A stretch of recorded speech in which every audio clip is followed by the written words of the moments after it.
भारत पाकिस्तान के बीच तनाव की स्थिति का सीधा असर सिल्क सिटी भागलपुर के बुनकरों पर पड़ा है। आतंकवादी हमले के बाद हुए एयर स्ट्राइक और युद्ध जैसे हालात ने बुनकरों की कमर तोड़ दी है। शहर के बुनकरों को देश भर और विदेशों से मिले लगभग 20 करोड़ रुपए के ऑर्डर होल्ड कर दिए गए हैं। इस स्थिति ने हजारों परिवारों की रोजी रोटी पर संकट खड़ा कर दिया है।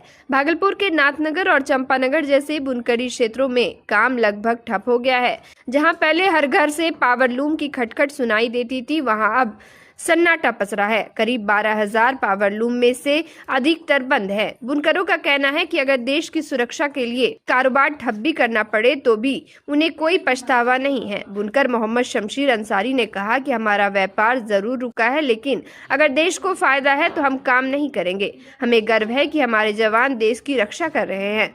भारत पाकिस्तान के बीच चल रहे युद्ध से भागलपुर कारोबार पर क्या असर पड़ा है? लगभग कितना का कारोबार ठप पड़ा होगा? भागलपुर का लगभग पूरा जिला का माने पूरा बुनकर क्षेत्र का तो 100 करोड़ से ज़्यादा काम ठप पड़ा हुआ है और 20 से 25 करोड़ का माल रुका हुआ है जो जा नहीं पा रहा है। हवाई सेवा बंद होने के कारण, ट्रांसपोर्ट बंद होने के कारण 20 से 25 करोड़ का माल ऐसा है पूरे भागलपुर बुनकर क्षेत्र में कि जा नहीं पा रहा है, घर में पड़ा हुआ माल।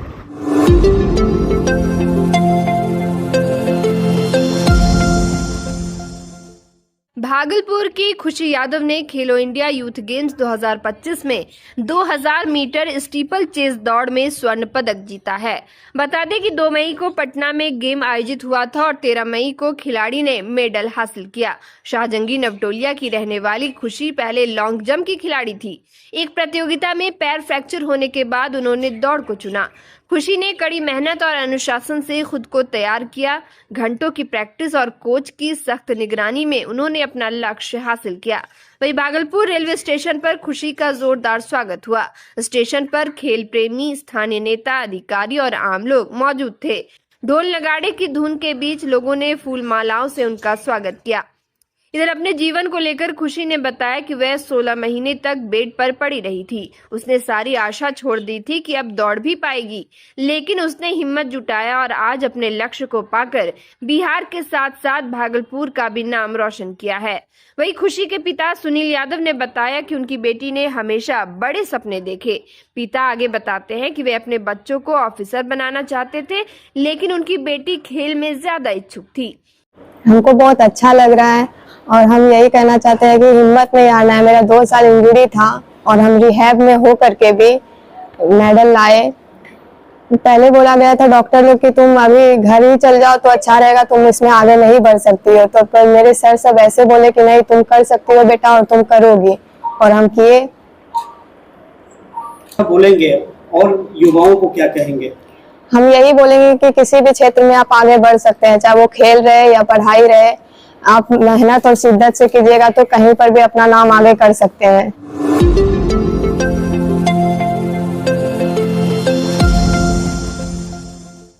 भागलपुर में गुरुवार की देर रात लोगों ने बिजली का तार चोरी करते एक चोर को रंगे हाथ पकड़ लिया। इसके बाद खंबे से बांधकर उसकी जमकर पिटाई कर ली। मामले की सूचना मिलते ही पुलिस की टीम मौके पर पहुंची और चोर को लोगों के कब्जे से छुड़ाकर थाना ले आई। चोर की पहचान माणिकपुर निवासी चुन्ना कुमार के रूप में हुई है। बताया गया कि वह इलाके में कई दिनों से बिजली के तार की चोरी कर रहा था। गुरुवार को बबरगंज थाना क्षेत्र के वारसलीगंज मोहल्ले में चोरी करने पहुंचा था। इस दौरान स्थानीय लोगों ने खदेड़कर उसे पकड़ लिया। वहीं बताया गया कि 1 हफ्ता पहले सिकंदरपुर में भी बिजली के तार की चोरी हुई है। संदिग्ध की तस्वीर सीसीटीवी कैमरे में कैद हो गई थी। फुटेज के आधार पर पुलिस जांच कर रही है कि चुन्ना उस घटना में शामिल था या नहीं। गिरोह में और कौन कौन शामिल है, इसका पता लगाया जा रहा है। इधर वारसलीगंज निवासी अरविंद कुमार ने कहा कि बार बार तार चोरी होने से बिजली आपूर्ति बाधित होती है। पूरे इलाके में अंधेरा छा जाता है, जिससे असुरक्षा का माहौल बन गया है। 1 महीने में 3 बार तार चोरी हुई है।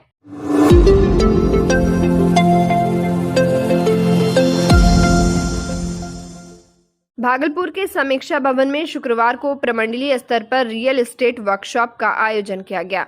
इस कार्यशाला में प्रमंडलीय आयुक्त, आईजी, डीएम सहित कई वरीय अधिकारी और विशेषज्ञ शामिल हुए।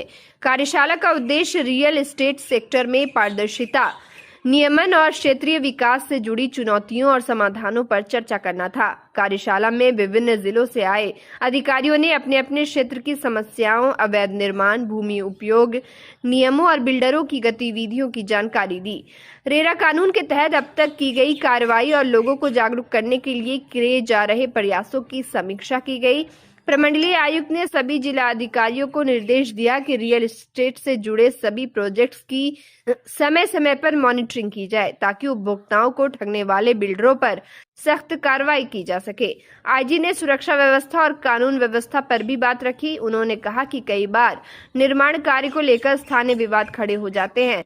ऐसे में राजस्व और पुलिस विभाग के बीच बेहतर समन्वय जरूरी है। भागलपुर डीएम ने जिले में चल रहे विभिन्न रियल एस्टेट प्रोजेक्ट्स की जानकारी साझा की और बताया कि किस तरह अवैध कॉलोनियों और बिना नक्शा पास कराए हुए निर्माणों पर रोक लगाने की कार्रवाई की जा रही है। भागलपुर जिलाधिकारी डॉक्टर नवल किशोर चौधरी ने बताया कि रेरा अधिनियम के तहत 500 मीटर से अधिक जमीन या किसी बिल्डिंग में 8 से ज्यादा फ्लैट का निर्माण पर रेरा अधिनियम का अनुपालन करना आवश्यक होगा। ऐसे में खरीदारों को रजिस्ट्रेशन प्रक्रिया करना अति आवश्यक होगा। डीएम ने कहा कि खरीदारी के दर पर रेट तय किया जाएगा, जो भी परियोजना अधिकारी के निगरानी में होगा। हम लोग जो बायर्स हैं फ्लैट के, खास करके जो 500 स्क्वायर मीटर से अधिक की बिल्डिंग जो भी बन रही है, उन या 8 की संख्या से अधिक फ्लैट जिस अपार्टमेंट में भी बन रहा है, सभी रेरा के अधीन है, उनको रजिस्ट्रेशन कराना पड़ेगा। और हम लोग जो बायर्स हैं उनके इंटरेस्ट को प्रोटेक्ट करने के लिए जो रेरा का गाइडलाइंस है उसके बारे में हम लोगों ने जाना है और उसके हिसाब से जो बायर्स के इंटरेस्ट को प्रोटेक्ट करें।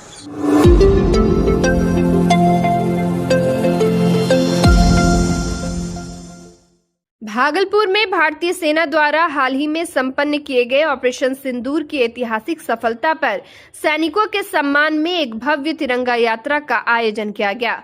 ये तिरंगा यात्रा जिला स्कूल भागलपुर से आरंभ हुई और शहर के हजारों लोग इसमें शामिल हुए। इस आयोजन का उद्देश्य भारतीय सैनिकों की वीरता, शौर्य और बलिदान को सम्मानित करना था। कार्यक्रम में भागलपुर एवं आसपास के क्षेत्र के वरिष्ठ नागरिक, युवा, स्कूली छात्र और विभिन्न सामाजिक संगठनों के लोगों ने बढ़ चढ़ कर हिस्सा लिया। राष्ट्रीय ध्वज के साथ देशभक्ति गीतों की गूंज और जन जागरूकता के नारे से पूरा वातावरण देशभक्ति से सराबोर हो गया। इस तिरंगा यात्रा का नेतृत्व भाजपा भागलपुर के जिला अध्यक्ष संतोष कुमार शाह ने किया। उन्होंने सभी नागरिकों से देशभक्ति और एकता का संदेश देने की अपील की। उन्होंने कहा कि ये यात्रा न केवल सेना के प्रति सम्मान का प्रतीक है, बल्कि युवाओं में राष्ट्र प्रेम की भावना को और सशक्त करने का प्रयास भी है। भाजपा के जिला अध्यक्ष संतोष कुमार शाह ने कहा कि भारतीय सेना ने ऑपरेशन सिंदूर के माध्यम से देश की सुरक्षा को एक नई ऊंचाई दी है। इस यात्रा के माध्यम से हम उन्हें नमन करते हैं और राष्ट्रीय एकता और सामूहिक चेतना का एक उदाहरण पेश करते हैं। घटेंगी तो भारतीय सेना अपने पराक्रम का जवाब देते हुए पाकिस्तान को पुनः जवाब देगी। भारतीय सेना जिंदाबाद। इसको कैसे देख रहे हैं? भारतीय सेना का साहस, शौर्य, आदम साहस का परिचय है, तीनों सेनाओं के समन्वय का है। और हमारी मातृशक्ति ने जो मांग से सिंदूर उजला था, इसीलिए मेरी माँ बहनों ने ही संकल्प लिया। Colonel Sofia Qureshi, Momika Singh, wing commander ने संकल्प लिया कि माँ बहनों के मांग के सिंदूर का जवाब पाकिस्तान के आतंकी ठिकानों को नष्ट करके पाकिस्तान में बैठे ऐसे आतंकियों को नष्ट करके दिया जाएगा। और ऑपरेशन सिंदूर सफल हुआ और यह लंबे समय तक, युगों युगों तक पाकिस्तान को यह हार, पाकिस्तान को यह सेना का पराक्रम ये सताता रहेगा।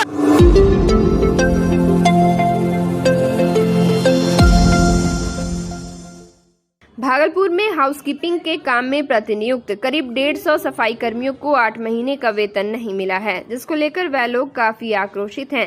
शिक्षा विभाग के द्वारा प्राइवेट कंपनी के तहत ये आवंटन किया गया था, लेकिन समय पर सफाई कर्मी को वेतन भुगतान नहीं करने के आरोप में एजेंसी को विभाग ने ब्लैक लिस्टेड कर दिया। कहलगांव प्रखंड में विभिन्न प्राथमिक और उच्च विद्यालय में कार्यरत 120 सफाई कर्मियों का करीब 45 लाख रुपए बकाया है। सफाई कर्मियों ने बताया कि उन्होंने जनवरी से नवंबर माह तक काम किया, लेकिन 1 महीने का वेतन मिलने के बाद बाकी 8 महीने का वेतन नहीं मिला है। शुक्रवार को कहलगांव प्रखंड के 1 दर्जन से अधिक सफाई कर्मी जिला शिक्षा पदाधिकारी से लिखित आवेदन देने के लिए पहुंचे, लेकिन शिक्षा पदाधिकारी ने आवेदन स्वीकार नहीं किया। सफाई कर्मियों ने बताया कि वे लोग अधिकारियों के दफ्तरों का चक्कर काट रहे हैं, लेकिन कोई सुनने वाला नहीं है। सफाई कर्मियों ने चेतावनी दी कि अगर जल्द ही उनका वेतन भुगतान नहीं किया गया तो वे आंदोलन करेंगे। कंपनी के एमडी राजू से संपर्क करने की कोशिश की गई, लेकिन वे अन्य कॉल पर व्यस्त थे और बाद में नंबर ब्लैकलिस्टेड कर दिया गया। की बात यहाँ पैसा नहीं दे छे, पैसा कही दिल की देवो देवो और पैसे नहीं दे छे। 10-12 महीना से होली दीपावली सब करता करता आज तक पैसा नहीं मिले।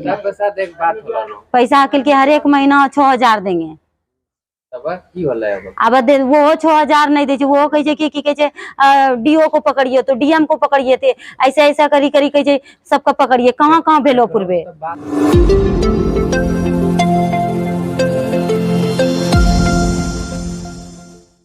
भागलपुर जिले के नारायणपुर प्रखंड के सामुदायिक स्वास्थ्य केंद्र में डेंगू दिवस मनाया गया। इस अवसर पर स्वास्थ्य केंद्र के चिकित्सा प्रबंधक शंकर पासवान ने लोगों से डेंगू से बचने के लिए जागरूक किया और एंटी लार्वा गतिविधियों एवं मच्छर जनित रोगों के नियंत्रण एवं रोकथाम के लिए लोगों को घर घर जाकर जागरूक करने का संकल्प दिलाया।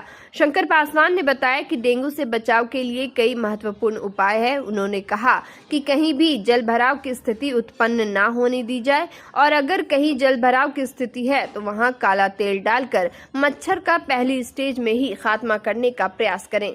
इसके अलावा उन्होंने आमजन को रात के समय पूरी बाजू के कपड़े पहनने, मच्छरदानी का प्रयोग करने, सप्ताह में एक दिन सूखा दिवस मनाने और सप्ताह में एक दिन कूलरों, टंकियों, हौद, पशु पक्षियों के बर्तनों को धोकर एवं सुखाकर दोबारा पानी भरने की सलाह दी।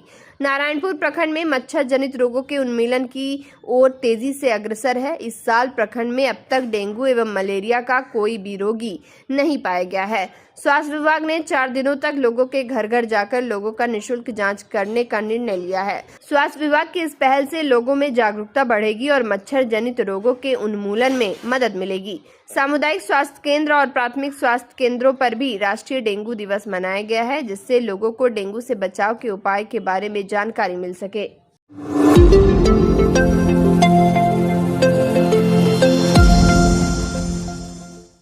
रोटरी भागलपुर द्वारा रियायती दर पर डायलिसिस सेवा प्रदान करने के लिए रोटरी भागलपुर डायलिसिस सेंटर का उद्घाटन आगामी 18 मई को किया जाएगा।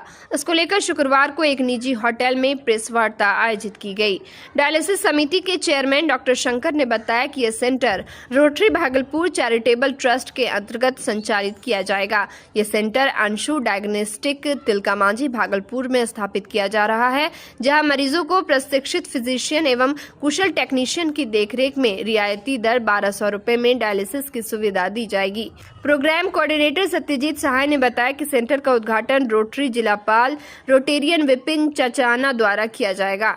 इस अवसर पर जिला के पूर्व गवर्नर संजीव ठाकुर विशिष्ट अतिथि होंगे। ये प्रोजेक्ट रोटरी इंटरनेशनल के रोटरी फाउंडेशन द्वारा वैश्विक अनुदान कार्यक्रम के अंतर्गत दक्षिण कोरिया के रोटरी क्लब ऑफ चुनेन 900 एवं स्थानीय सदस्यों के वित्तीय सहयोग से संचालित किया जा रहा है। क्लब के अध्यक्ष RK झा ने बताया कि यह क्लब का पहला वैश्विक अनुदान प्रोजेक्ट है। फिलहाल 3 डायलिसिस मशीनों से सेंटर की शुरुआत की जा रही है। इस डायलिसिस सेंटर का उद्घाटन 18 मई को दिन में 3:30 बजे होगा, जिसमें बिहार और झारखंड के जिलापाल विपिन चचान, फर्स्ट लेडी शिल्पी चचान और past district governor Sanjeev Kumar Thakur उपस्थित रहेंगे। ये जो डायलिसिस सेंटर है इसमें 3 मशीन है और ये सारा फंडिंग जो है कुछ हमारे क्लब के मेंबर्स ने किया है और बाकी ग्लोबल ग्रांट से मिला, यानी अंतर्राष्ट्रीय उसको से मिला है।